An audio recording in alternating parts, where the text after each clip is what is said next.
بسم الله الرحمن الرحیم. ګرانو لیدونکو، د تشریح سایه د لړۍ په نوي درس کې دا ځل غواړو پر کورتوسیس باندې بحث وکړو.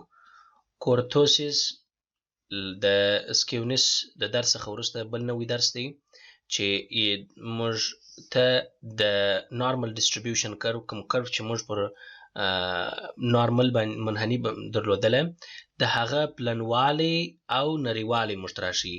دغه کرو چې موږ یې ښیو، د دغه کر نریوالی او پلنوالی موږ ته د کورتوسیس له لارې معلومیږي، او یو د ډاټا د نارملټي د معلومولو لپاره هم د یو خاصو تخنیکونو څخه بلل کیږي.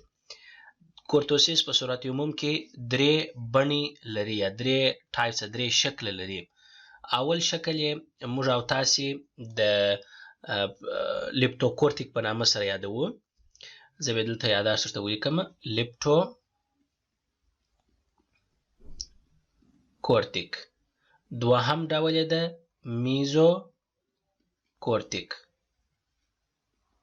دریم ډول یې ده پلاټي کورتیک په نامه دی.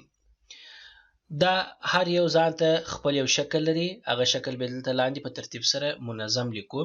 فرض که چیرې موږ ته داسې یو شکل راکول شوی و چې د هغه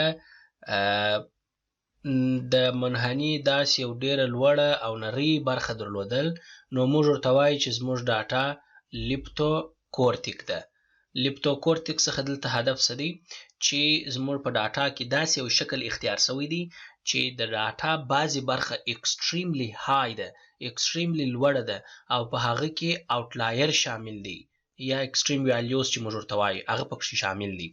موږ که چیرې یو مثال د دې دپاره ورکو، که چیرې یو کس په یو ساحه کې د ایوریج کسانو انکم غواړي معلوم کړي، او فرض که 2000 کسانو سروې کړې ده، نو په هغو کې داسې کسان اشخاص پیدا شوي دي چې د هغوی انکم بې نهایت ډېر لوړ ښودل شوی نظر و هغه نورو طبقو خلکو ته چې د هغوی انکم حتی تر اباو ریچ لیول هم ډېر شوی وي. نو دا موږ ته ډاټا راښیي چې دا لیپټوکورتیک شکل دی د کورتوسیس له لوري.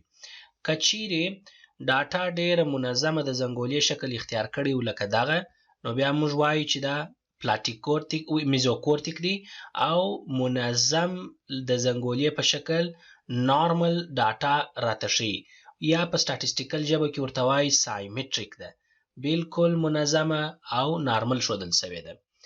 او د دې څخه وروسته دریم ډول چې دی هغه د پلاټیکورتیک دی، چې معمولا د هموارې غونډۍ په شکل باندې موږ ته راښیي چې هغه سطحه یې ډېره ټیټیږي او پلنه کیږي. دا بیا زموږ او ستاسې دریم ډول کورتوسیس راښیي چې د پلاټیکورتیک په نامه دی. څرنګه کولی شو په دې ډاټاو باندې ځان پوه کړو؟ نو موږ په کورتوسیس کې ویالیوګانې راوځي راته د فارمول پر اساس چې هغه به حل کړو وروسته. که چیرې ویالیو مساوي د 3 سره راوختل، نو موږ وایو چې زموږ ډاټا میزوکورتیک ده، بالکل سایمټریک ده او نارملی ډیسټریبیوټډ ده. ډاټا هیڅ په هغه کې ویریشن او انحراف نشته. که چیرې په هغه کې داسې یو ایکسټریم ویالیوګانې پیدا شولې، نو موږ ویلی شو چې زموږ ډاټا لیپټوکورتیک ده، یا د اعدادو په حساب تر 3 کې ځواب لوی راوختی، موږ ته دا نښاني راکوي. که چیرې ځواب تر 3 کوچنی راوختی، موږ ویلی شو چې زموږ ډاټا پلاټیکورتیک ده. مثلا یو مثال بل ورکولی شو، په زراعتي ساحه کې په 4 هکتاره ځمکه کې یو اګریکلچریست غواړي په هغه کې څېړنه وکړي، نو یو تخم یې پاشلی دی او د تخم سره سره یو قسم کیمیاوي کوډ چې دی په خپل ریسرچ کې ورته ځای ورکړی دی هم ورکړی دی، مګر چې ګوري بالاخره د حاصل په برخه کې بې نهایته ډېر زیات تفاوت نه دی راغلی، او تقریبا په نارمل لیول کې ډېره ټیټه لیول کې تقریبا د اوسط سره یو رقم روان دي. مګر داسې که چیرې یو دم ډېر لوړه سطحه پکښې راتلل، نرۍ ساحه راتلل، فرق پیدا کوي. کولی شي د طب مثال ورکړي. یو ډاکټر که چیرې مثلا پر 200 مریضانو باندې یو قسم واکسین ګوري، د واکسین علت دا دی چې هغه کوم انفیکشن چې دوی ولري هغه ټیټ کړي. همدارنګه فشار یې هم ګوري. نو په بعضو مریضانو کې د فشار سطحه بې نهایته لوړه شوې ده، بیا هغه دی را اخلي، هغه سامپلز جدا سپیشل سامپل ګرځوي، معلوموي چې دا کوم میکانیزم دی چې د دې واکسین سره د دوی فشار ډېر نهایته لوړ شوی او دا بدلون یې ورته راوستلی دی، تر څو دی په څېړنه کې بیا هغه ته ځای ورکړي. نو د دې لپاره موږ په کورتوسیس لپاره خاصې فارمولې لرو. هغه فارمولو ته به راځو، بیا وروسته مثال ورباندې حلو. اول ډول چې هغه ډېر مشهوره دی مومنت دی، مومنت کوافیشنت of cortosis دی. په دې کې موږ مومنت پیدا کوو د کورتوسیس، هغه زموږ د میو سلرم مین ډیویشن د پاور ټو د 4 تقسیم پر سټانډرډ ډیویشن د پاور ټو د 4.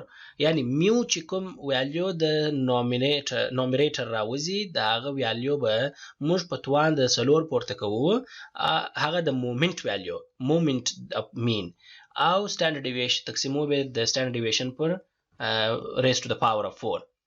د مثال په توګه کچیرې تاسې داسې یو انکم ولرئ، یو مثال په دې ترتیب سره موږ لرو او موږ وکولای شو دا مثال صحیح توګه سره حل کړو. ډیر اسانه.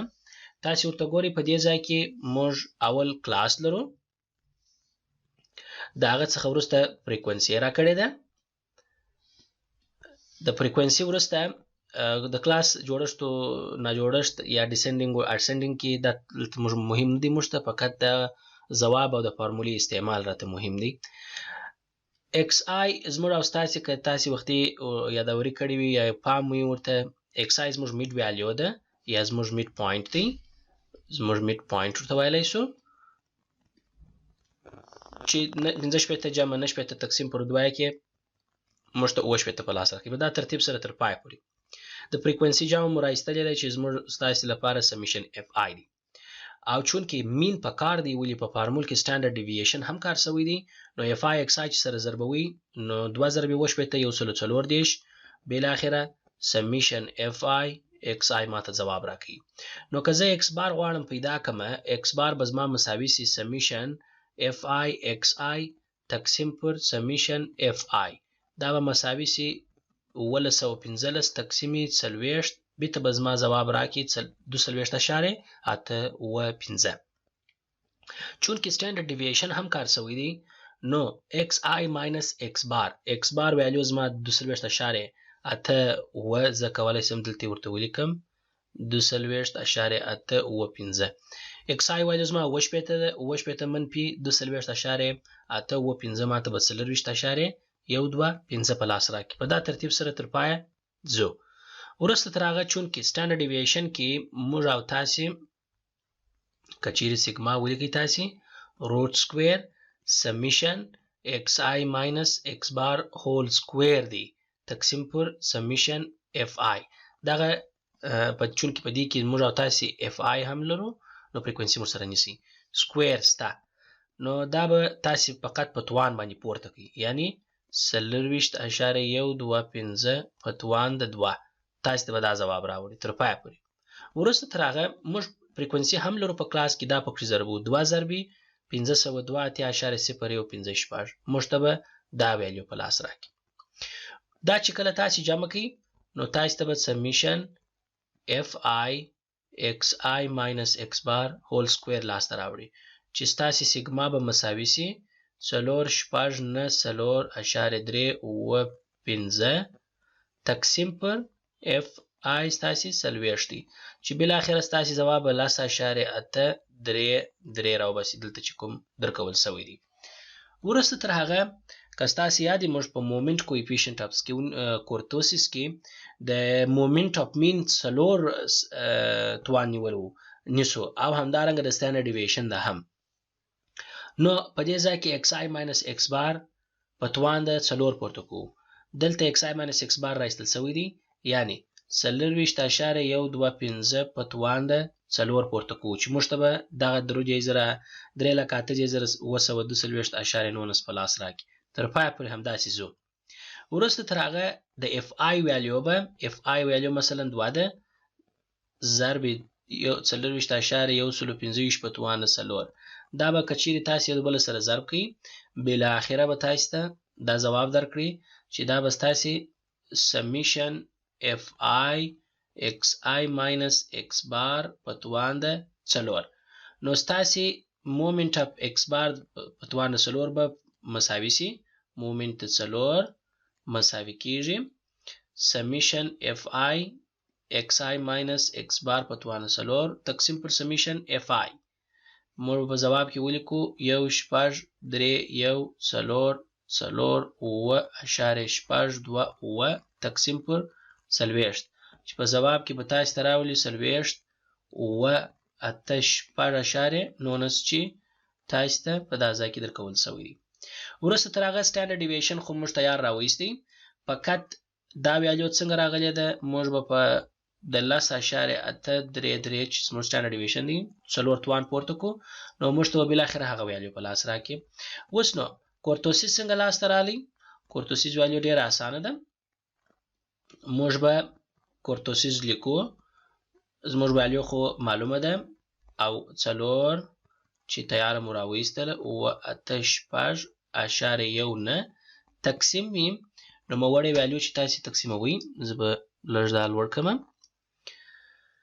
کله چې دا ویالیو تاسو تقسیموي نو تاسو به د سټانډرډ ډیویشن پر 4 توان باندې تقسیم کړئ چې هغه دلته راایستل شوی ده 1 3 9 3.22 بالاخره ستاسو ویالیو به 2.912 راوځي چې دا ویالیو کوچنی ده تر 3 نو موږ ویلی شو چې ډاټا زموږ کوم شکل لري زموږ ډاټا پلاټي کورتیک شکل لري پلاټي کورتیک شکل لري یعنی شکل یې په کوم ترتیب دی په دا ترتیب سره تقریبا و میزوکورتیک ته نږدې کیږي تقریبا میزوکورتیک ته نږدې کیږي ځکه ویالیو ډېر نږدې ده و درو ته دا رقم تاسو کولی شئ کورتوسیس پیدا کړئ د خپل ډاټا ته په کتلو سره